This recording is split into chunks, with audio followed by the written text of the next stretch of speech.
project. And in a country where we deliberately have decided to jettison the idea of rule of law, where anybody can do whatever he likes and get away with it, then we will begin to have this kind of situation.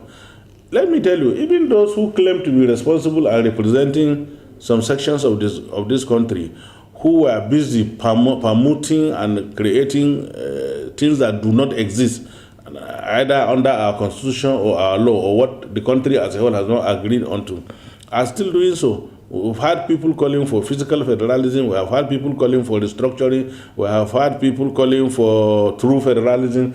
These are all chaos concepts. We all know that they are chaos concepts, developed by people who believe that they have been shortchanged somewhere, and therefore they need to agitate so that people can take them serious. But speaking honestly, anybody who is sufficiently aware with the constitutional history of the Federal Republic of Nigeria will know that all these are trash, and that, with due respect, that is the true position.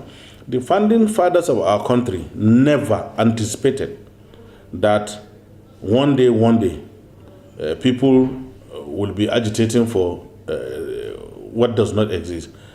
What they wanted was a united, prosperous, virile country called the Federal Republic of Nigeria.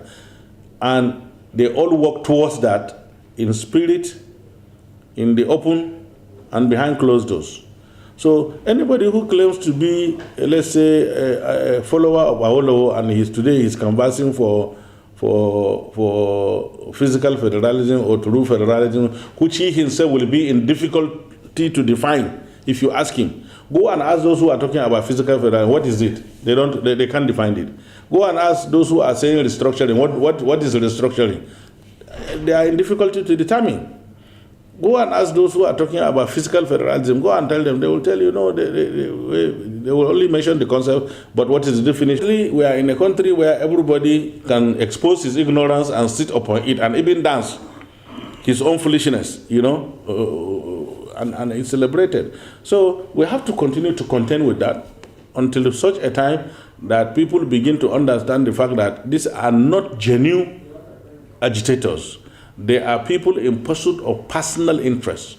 Nigeria will be better, far better, if the energy that these people have wasted in destabilizing the country, if they put half of that energy in uniting the country, the citizens of the Republic of Nigeria will be better off. And that's